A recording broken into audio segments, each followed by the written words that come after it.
Good morning, beloved students. A blessed year to all of us. Welcome back again to our FB Live in Science 8. Last quarter, you learned all about in physics such as electrical current, energy, sound, light, and heat, relationship between current, voltage, and resistance, as well as electrical circuits and electrical safety. For this quarter, we will be talking about Earth and space. And I know that you are quite excited to talk about that. Am I right?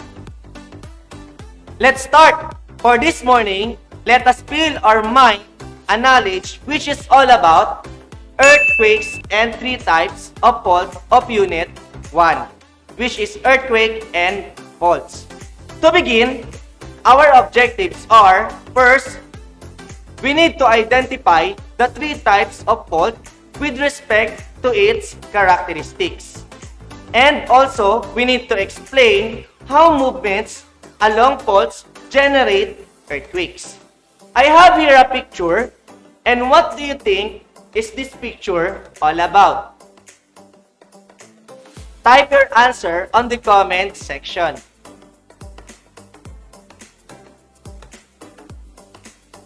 Correct!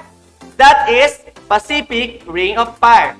As you can see on the picture, there is color yellow. Okay, those are the color yellow.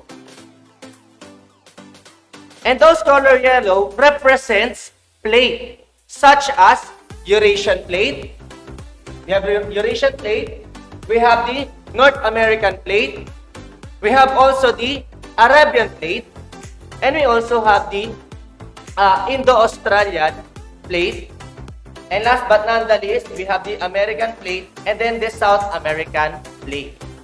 While color blue, okay, color blue here represents or pertains to Pacific plate. As you can see, this Pacific plate, we have the Antarctic plate, we have Cocos plate, we have Nazca plate. So those are color blue. We can also see the black line which pertains to border where most of the volcanoes are lying. And lastly, the dotted color red.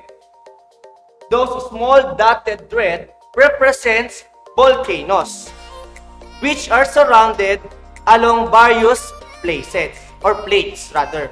And now, when we say Pacific Ring of Fire, it is characterized by frequent earthquakes and volcanic eruptions, marking the borders of the Pacific Plate. Now, as you can see, class, frequent earthquakes here and volcanic eruptions, those are the what we so-called reasons why we have what we so-called the earthquakes. Okay? Aside from that, on the illustration provided for the next slides, you need to supply the information which is related to earthquake. But prior to that thing, the question is, what would be the possible words that are associated or related to earthquake? Here is the diagram for earthquake. And you need to guess all the words which are related to earthquake. First word, it has something to do during or after earthquake. This word is the reason why many buildings, houses, and properties lost. What is this word?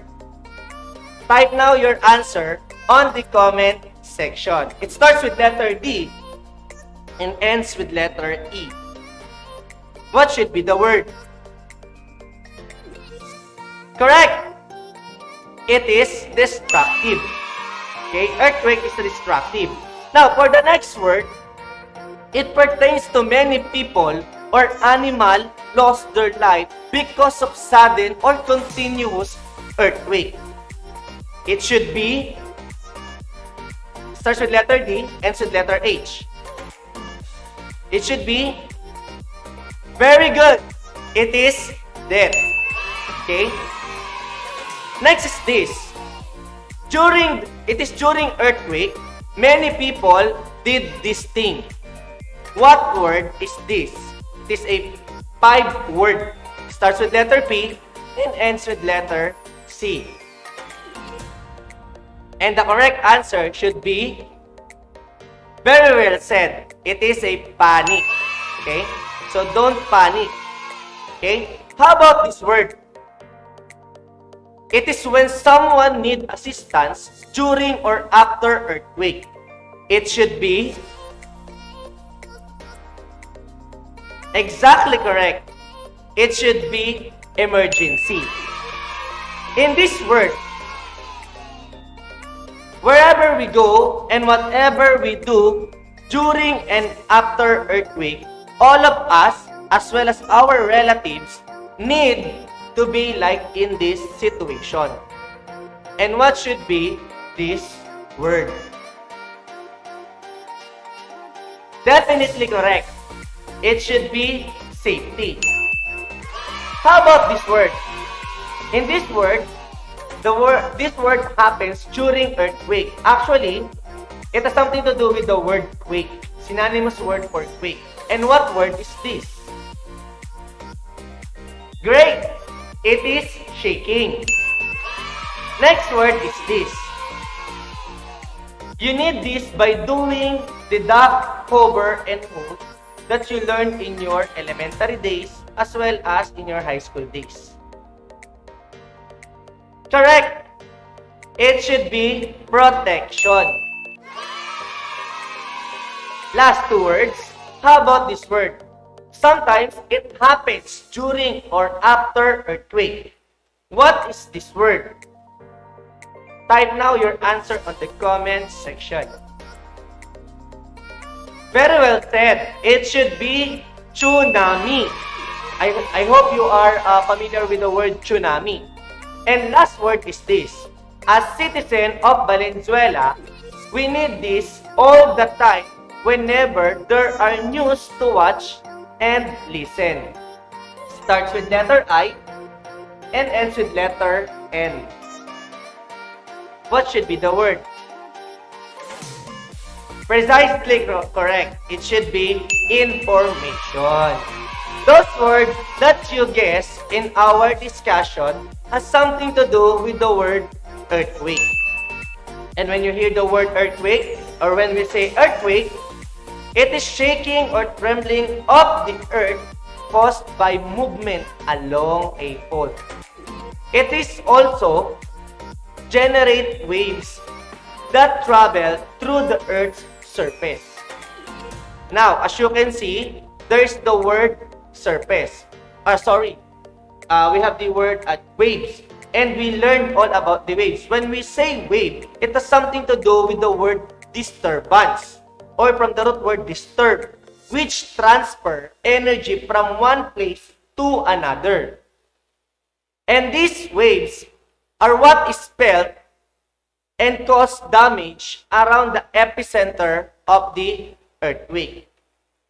And as you can see on the screen, class, these pictures are the results of what we so-called earthquake, and it could be during or after. As you can see, the destruction of this earthquake. Now, as you notice, I highlighted the word epicenter. And on this image, you can see where the epicenter is located. I have here an image where focus and epicenter lies on. Okay? As you notice, we have the epicenter and we have the focus. And not only that, we have also pulse core. We have wave fronts. Okay? We also have the fault, etc. Now, the question is, what is your idea about focus and epicenter? Do you have any idea? As you look at the image again, you will see the picture here, epicenter, and we also have the focus. Okay? When we say focus, class, it is the point of reference or point of origin where the earthquake originates. Do not forget this. Do not forget all the highlighted words which are point of reference or point of origin. While epicenter, it has something to do with the point in the Earth's surface that is directly above the focus. Okay? How about pole? As you can see, class, this is epicenter. And when we say epicenter, directly above the focus. So, directly. So, it produces what is so-called straight line. Okay? Now, how about the fault? What do you mean by fault? Fault is a surface or narrow zone along which one side has moved relative to the other. And also, it is a break in the Earth's crust, and along the break, significant movement has taken place. Either of this meaning, class, could be accepted in defining what we so-called fault. All we have to do is to remember all the keywords. Now, let us go back again. When we say fault, it has something to do with surface or narrow zone. While another is break in the Earth's crust. Okay, so any questions so far? None. Okay, another part is this, fault line. So when we say fault line, it is the trace of the fault on the surface of the Earth. Do not forget the word trace. In Tagalog, that is bakas. Okay? So that is fault line. And the last part is the, before that, as you can see, this is the fault. This is fault. You can, and the line here, that's what we so-called fault line. Okay? That is fault class. Okay? But the line here, that's what we call fault line. And the last part is this, fault plane. From the word plane. Okay? It is the flat surface between two lands. Meaning, it is located on the crust of the layers of the Earth. And there are let me give you first the fault. This one has the what is so-called fault plane. This is fault plane. Between two lands. Okay? So, between two lands, there is what we so-called fault plane. Okay? And there are in this topic, you can also learn the faults which are classified based upon to the direction of movement. And there are 3 types of faults. Do you still remember those 3 types of fault? Or have you read about the 3 types of faults? Any idea about that? It starts with letter R, first word, and then another is N, and the other one is letter S. Now, these 3 types are these. Number 1 is reverse fault. Next one is normal fault. And the last one is what is so-called strike-slip fault. Let's start with thrust or reverse faults. Thrust or reverse faults class is a deep slip faults on which the hanging wall moves up relative to the foot wall, and also it occurs at convergent plate boundaries. Okay? Let me give the example of the hanging wall first and then the foot wall. This is a reverse slip fault. When we say hanging, we need to say it hung. Okay? It hung on this side. Where the foot wall from the word foot wall, meaning to say this is not normal class. Okay? This is a reverse or thrust fault. Okay? So this is foot wall and this is the hanging wall. Now, example of plate boundaries is this. Convergent plate boundaries is this. Okay? So, as you notice, this is the other one. As you can see in the image, where there were 2 directions. Okay? There were 2 directions which are opposite from each other. That the first direction goes forward while the other direction is against the other arrow. Meaning, the hanging wall, this is the hanging wall class. The hanging wall moves up while the other wall is moving down. Okay? Do not forget that. Another example of reverse faults is this. Can you see now the hanging wall in this image? And put wall. Another picture is this. Can you see now? This one is the hanging wall, and this one is the put wall. Another is, this one is the hanging wall, and this one is the put wall. Now, another type of fault is this. We have the normal faults. When we say normal faults class, it is a deep sleep faults on which the hanging wall moves down relative to the put wall. Okay? Another is place younger rocks on older rocks. And also, if reverse faults has something to do with convergent, this one has something to do with divergent plate boundaries. Okay? So, let me have the picture. So, this is a picture of hanging wall, moves down, while put wall, that is moving up. Okay? So, do not forget that. Now, these are the examples of normal faults.